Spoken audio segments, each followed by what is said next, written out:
Hoy es el Día del Padre y por eso damos un saludo universal a todos los padres del mundo, a todo hombre que haya y que sea y que fue padre, como mi padre, que en paz descanse, Carmelo Pérez,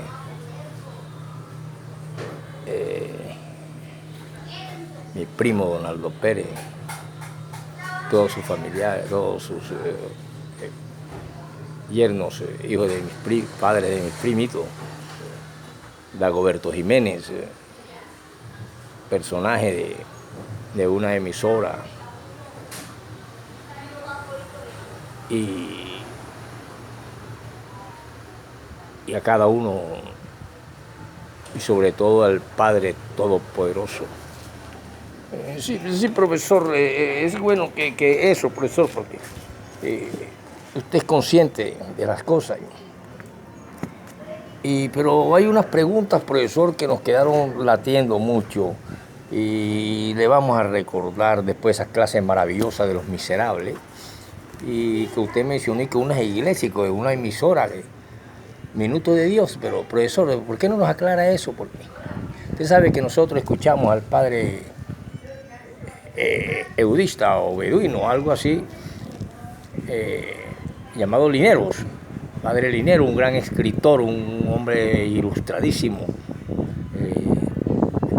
psicoanalítico, de pareja y de muchas cuestiones, que usted ha escuchado varias conferencias de él ahí en la iglesia del Silencio varias veces, donde asistió a algunos seminarios de él.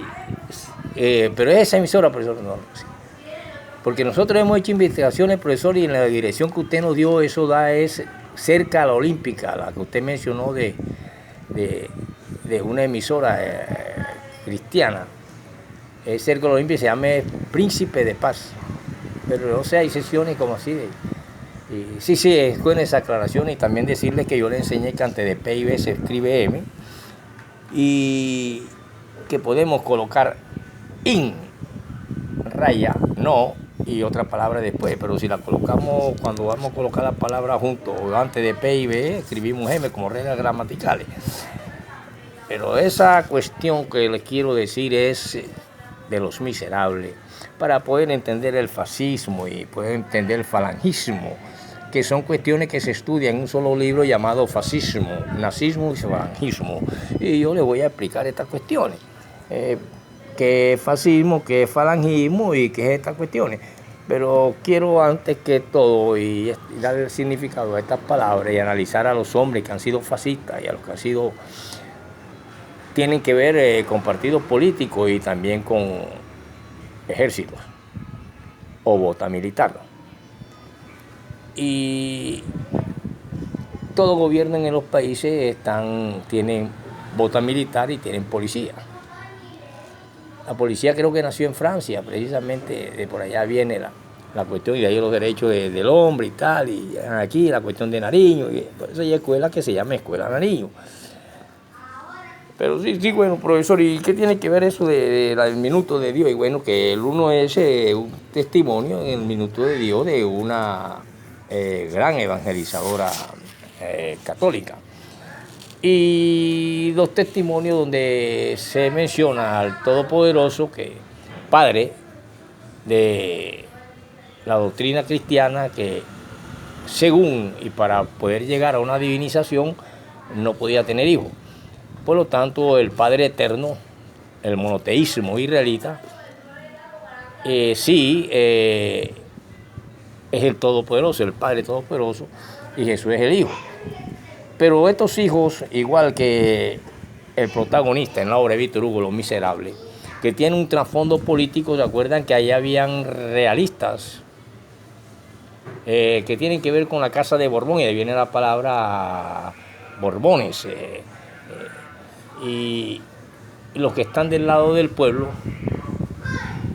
que eran en esa época los revolucionarios de la época, que llegan a hacer las revoluciones, y que viene siendo, y ahí se desprende el liberalismo. Entonces encontramos aquí dos cosas. El fin de Los Miserables, donde la niña Cosé es rescatada, el señor Magdalena, creo que así termina ese libro, si lo que recuerdo de lo que leí. Y la niña es feliz porque un hijo de uno de la aristocracia, de los Luises y esas cuestiones, revolucionario, mira las cosas del pueblo y lucha. Y lucha y es rechazado por su abuelo, pero se enamora de esta pequeña Cosé que el señor Magdalena rescata después que su madre muere tísica, aquella pobre mujer llamada Faustina, ¿se acuerda? Que fue por un pequeño burgués mancillada. Y aunque ella era toda analfabetonga y se prostituye, esa niña, él la rescata después de tanto sufrimiento de la niña y las persecuciones de Haber y esas cuestiones del policía. Él logra que ella, la niña, crezca y la educa. Y es una niña fina que queda en un convento.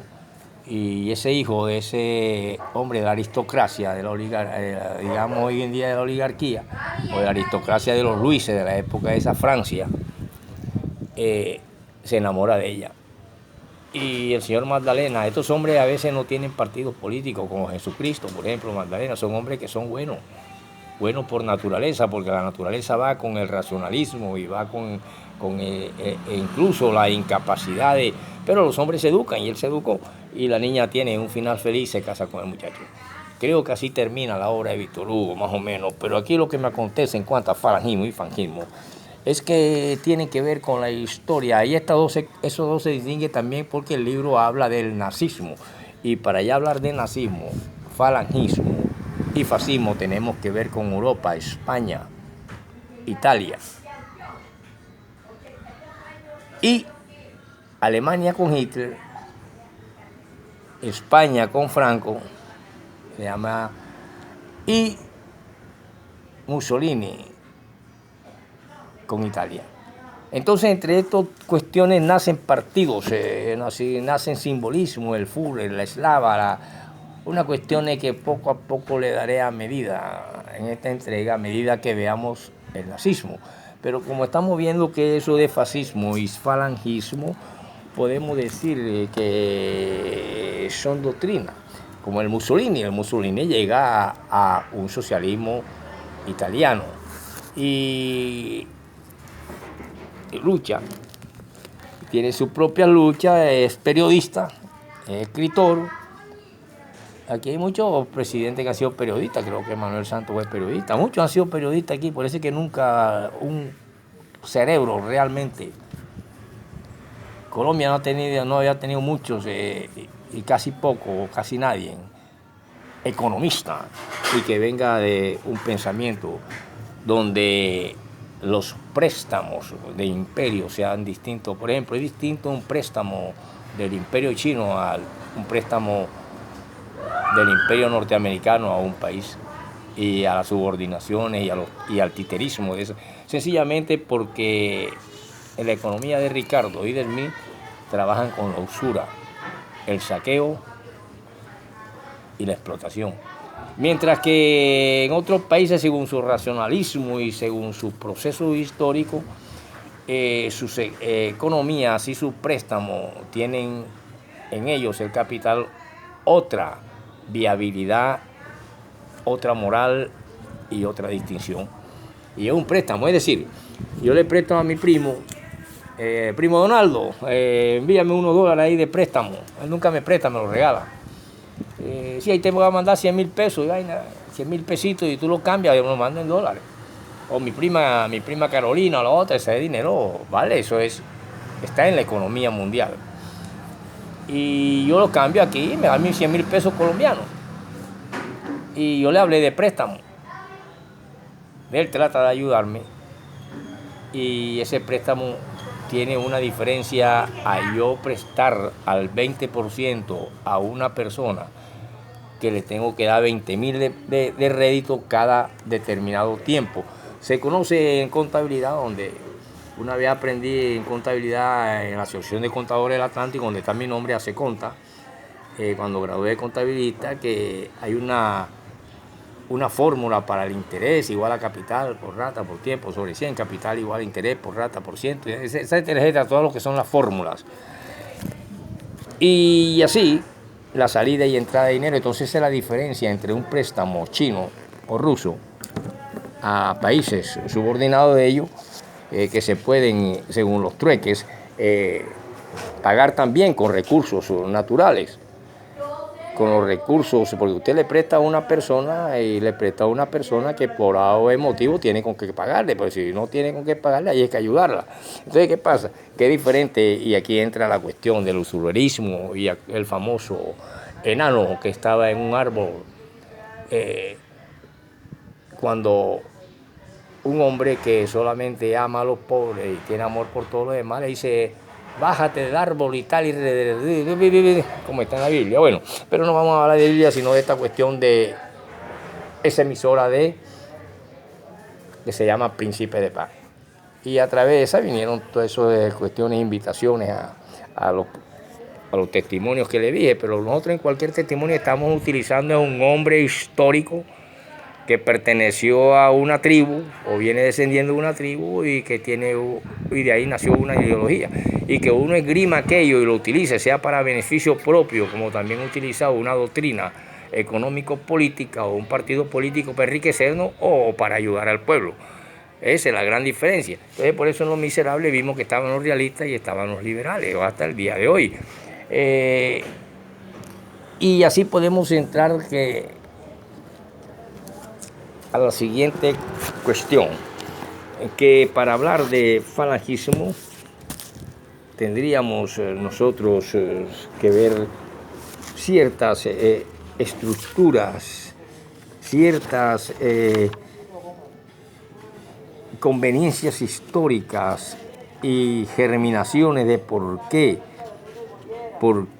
desarrollaron y por qué existieron y su momento histórico. Entonces aquí cuando podemos hablar de fascista, y los fascistas son todos aquellos que son partidarios del fascismo o todo lo relativo al fascismo, y que ese fascismo fueron movimientos, según la historia, movimientos históricos, político, social. Por ejemplo, el italiano de Benito Mussolini en 1919, partido político en 1921. Mussolini consiguió el poder en el año 1922, que es su máximo representante.